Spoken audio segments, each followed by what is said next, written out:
Hey Meeple people, and on today's vlog, we're going to go ahead and talk about Quetzal. So Quetzal is a game that takes 15 minutes per player, ages 10 and up, and it can play up to 2 to 5 players. Designer Alexander Garcia, artist Nastia Lin, and publisher Gigamic Games. Sorry for any mispronunciations. Some mechanics you'll see in the game are auction/bidding, set collection, worker placement, and a little bit of what I think is pick up and deliver. So this is the setup for a two-player game in Quetzal. And let's go ahead and tell you how basically you win in this game. So first things first, you have to go ahead and play through 5 rounds. The player with the most victory points at the end of the 5th round on this victory score track right over here will be declared the winner. Now let's go ahead and show you what a round looks like in a 2-player game with an autonomous player. The first thing you're going to do is you're going to both players are going to take all of their meeples. Yes, their meeples, and they're going to go ahead and roll them out and see which side they land on, and also if they stand up. This includes the character meeple. Then once both players, or I should say all players, roll their meeples, they will get a coin for each meeple that is standing up or on their side. A meeple that is basically not laying flat on the table. So then once both players have rolled, place their meeples in front of them on whichever side they are. So the white side is the archaeologists and the black side, those are the adventurers. And then you have your wild meeples, the ones that are standing up, and also your character meeples also standing up. And then also don't forget, once those meeples that are standing get you coins, 1 per standing meeple. So again, once everyone is all set up, you're going to go ahead and start with the first player. The first player is the one with the first player token, and if you are able to hold on to this until the end of the game, you'll go ahead and get 2 points. So as the first player, you're going to go ahead and look at the board and decide where to put your meeples. So there are a lot of locations on this map that will resolve in turn order once all of the players' meeples have been placed on the board. So as the first player will decide, they will go ahead and put whatever meeple requirement that is needed for that certain location on there. And then once they place for one location, one area, it's going to move to the next player. And then it's going to go back and forth until both players have no meeples left. And that will conclude the end of the round. Let's go ahead and see a couple of these locations and what kind of meeples you can go ahead and put there. So this is the first area that you can go.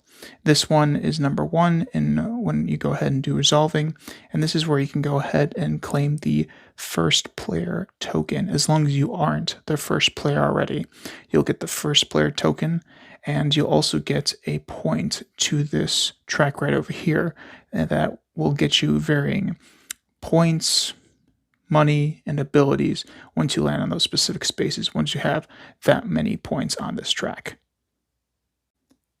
So the next location that we have is where you can get the cards that you need to win in the game.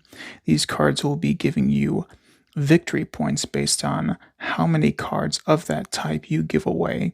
So there's kind of like your set. And this is a main area that you want to be focusing on and make sure you want to get cards so you can go ahead and then trade those cards in for victory points. Next this is the third area. This third area is split into 3 parts. 3A, 3B, and 3C. This is another way to get cards, but this is where some bidding comes in.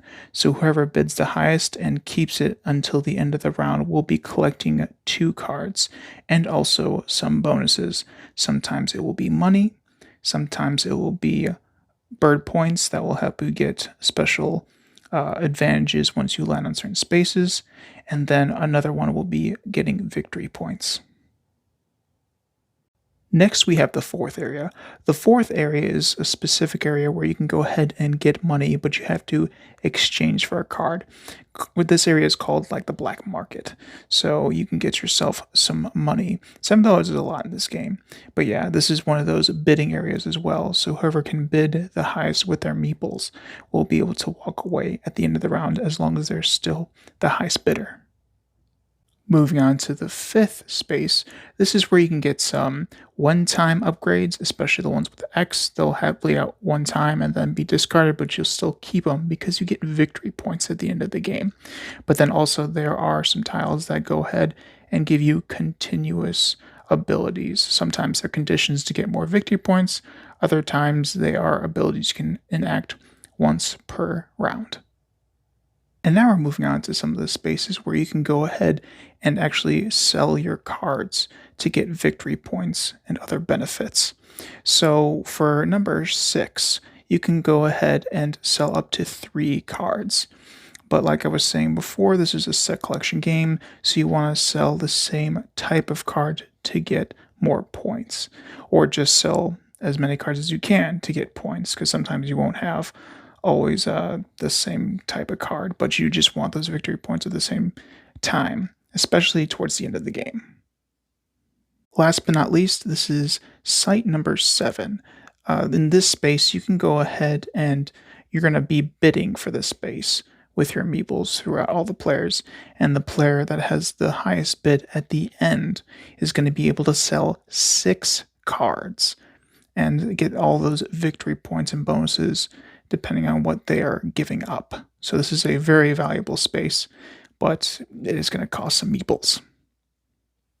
So that was a little bit about each space on the board. Let's go ahead and talk a little bit about the requirements to go on certain spaces with on the game board. For the first space, you can't be the first player, but also it has to be a archaeologist, the white side of the meeple, that goes here, and it's first come first serve basis. So if someone else gets there, you can't bump them out.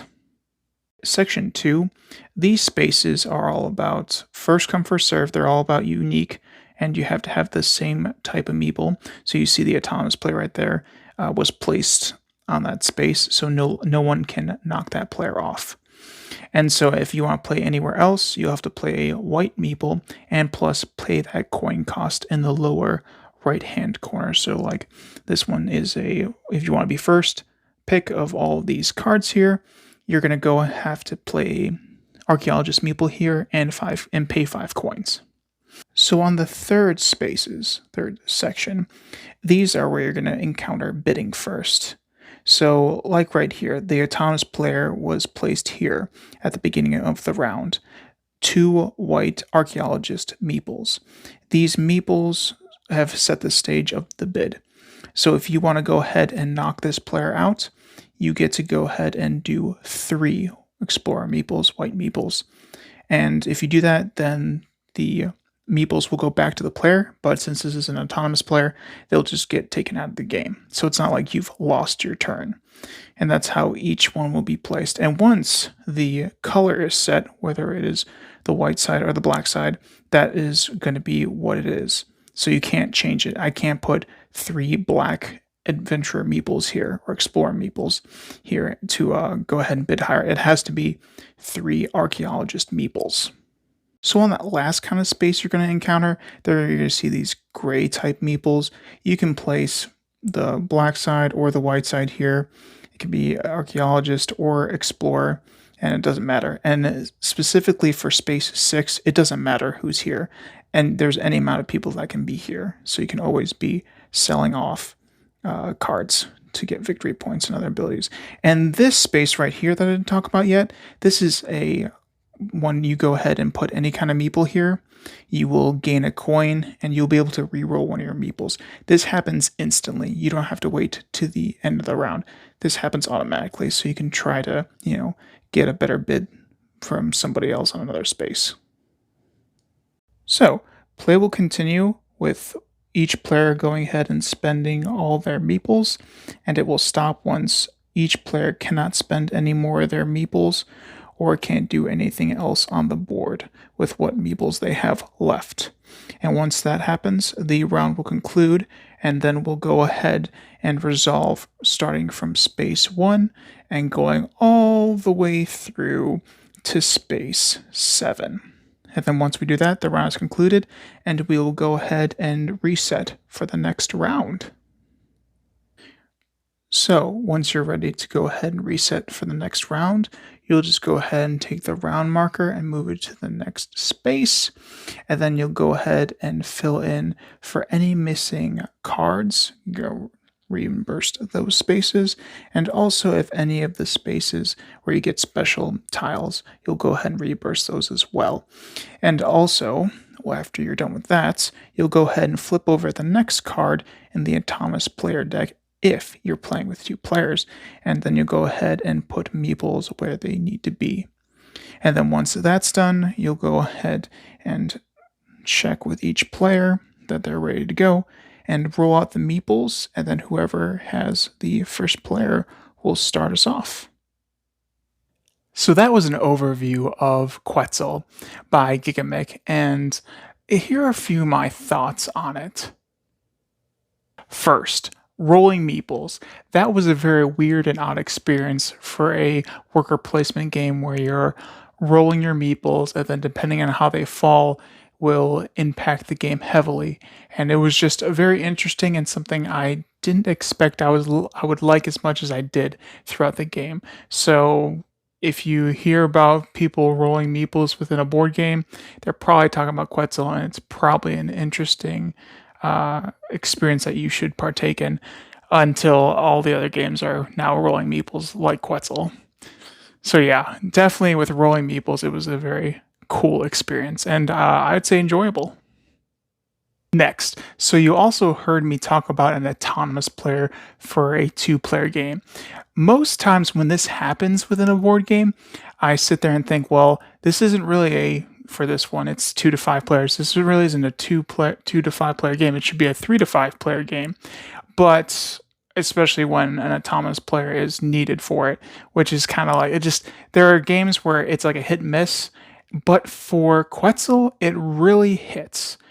For me, it seems like when it's just used as kind of like blocking areas, mostly for players to pay more meeples in certain places, or just can't outright do anything in certain places because of the unique spot that it is. So you can't add any more meeples to that. So with this autonomous player for this game, it was good. It was definitely a better autonomous player than other autonomous player games that I've played in the past. So even though I talk about this autonomous player, or maybe other gamers hear the word autonomous player, you're like, oh, you get a little nervous about it. But I would not get nervous for that in this game.